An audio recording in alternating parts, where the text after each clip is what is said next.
Thank you, and Happy New Year. I'd like to expand a little bit on the previous concept you talked about two people being able to live in the same environment with very different intentions, yet being able to have them fulfilled. And I'd like to meld that a little bit with another concept you talk about, where it's easy for children to see their parents as the vortexes through which their well-being flows. The way that's playing out in my life is that my children want a dog. My wife and I have very different ideas about it, and so we all want different things, yet I'm trying to tell and teach my children that I'm not the vortex through which their well-being flows, but at this moment to them it sure looks like it.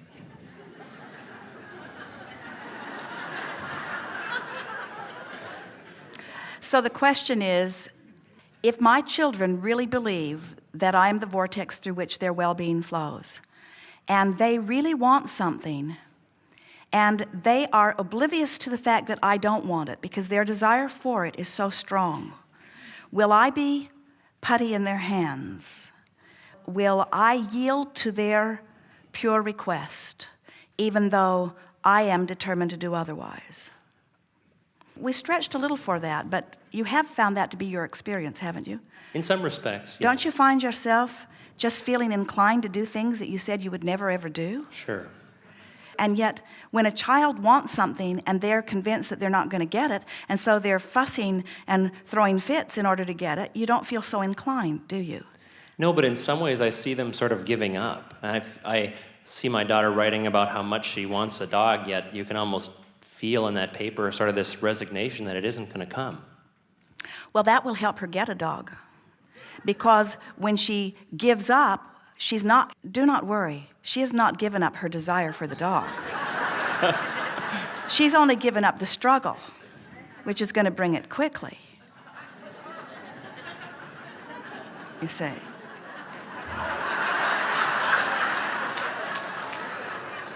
When Jerry and Esther came together, the one thing that they did not have agreement about was pets.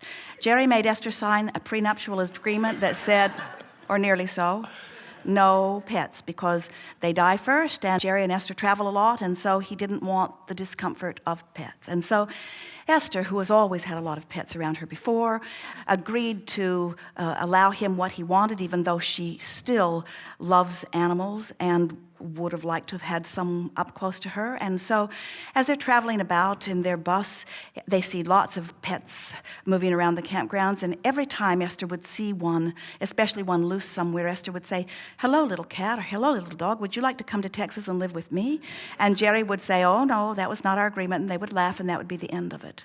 And one day they were in a campground in Lake Charles, Louisiana, and Esther can hear Jerry outside making sweet talk with someone, and she looks out the window, and there's a little cat rubbing on his legs while he is checking the air pressure in the tires. And so then Esther sees Jerry going over to the park office, and she sneaks behind and follows because she can feel something's going on, and she hears him asking who this cat belongs to.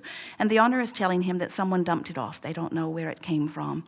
And then Jerry doesn't talk to Esther about it. Esther doesn't talk to Jerry about it. But Esther is beginning to feel that feeling you get when one of your desires is about to manifest. She could feel this energy moving through her, and so she is working very hard not to make the mistake of saying anything that could abruptly turn it in the other direction. And so then, at that night, after dark, someone knocks on the door, and it is the park owner, and she's holding the cat. And she says to Esther, "My husband and I have talked about it, and we think you should take this cat." And Esther said, "You have no idea how long this story is, but it is not likely that we will be taking the cat, but we will tell you in the morning."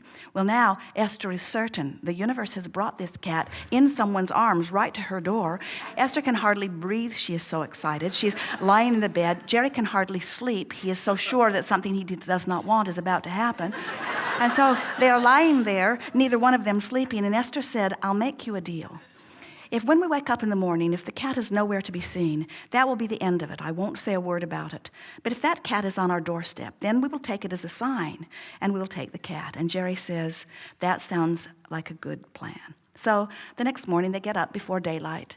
Esther is saying in her mind, "Hee, kitty, kitty, kitty, kitty, kitty, kitty, kitty."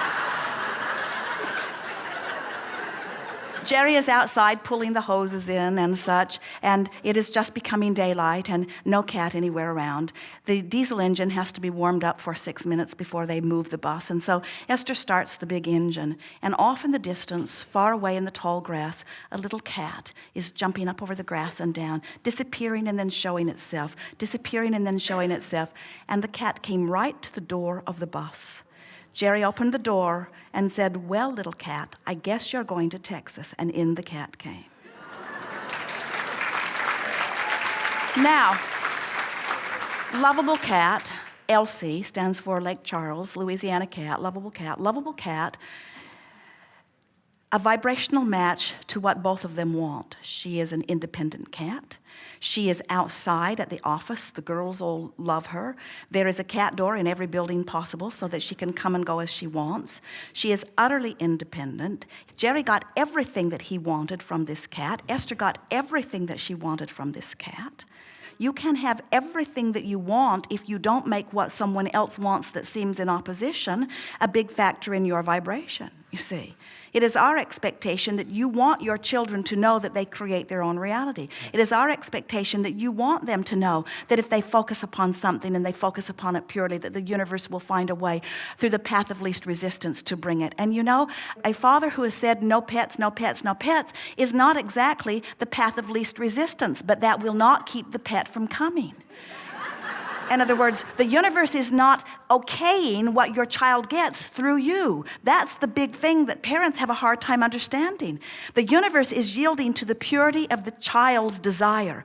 And it is our knowing that as a parent who is wanting their child to understand about law of attraction, you want them to find ways of coming into alignment with what they want. And we would say to you that a pet that is able to circumvent your decision not to have a pet, that comes through the crack of least resistance because of the powerful desire of your child, would be so readily welcomed by you at many levels of your being, because you want your children to feel the power of their being. And you want to wean them from the idea that you are the vortex through which they come, you see. A wonderful grandmother walking through the woods one day with her grandchild who wanted so much a toy gun, and his mother had said no. She did not want him to play violent games. And so he says, "Grandma, will you get me a gun?" Well, Grandma's not going to get into the middle of that one. And so grandmother says, "This is between you and your mother." And that day while they walked in the woods, this little boy, knee-deep in leaves in the fall in New York, stumbles across something under the leaves, and guess what it was? A toy gun. When he took it home, his mother said, "I guess it's yours." In other words, it's hard to deny what the universe delivers to the pure of heart, you see. So your role as a parent is to do your best not to get between them and their belief about things they want. And if we were standing in your physical shoes, there would be nothing that we believed that we wanted that would supersede our desire for our children to come to understand the power of their creating their own reality. And it goes without saying, of course you want their well-being, and of course you want their safety, and of course you want them to live happily ever after. In other words, there are so many things that you want for your children and for yourself. But you can have it all. All of the things that make you feel resistant about a pet are non-essential things. And when you clean up your vibration, you can see that not only can you have everything that you want, but everyone you love can have everything that they want without stepping on your creative toes at all. The universal manager has the ability to yield to everyone what they want without any of you getting in each other's way.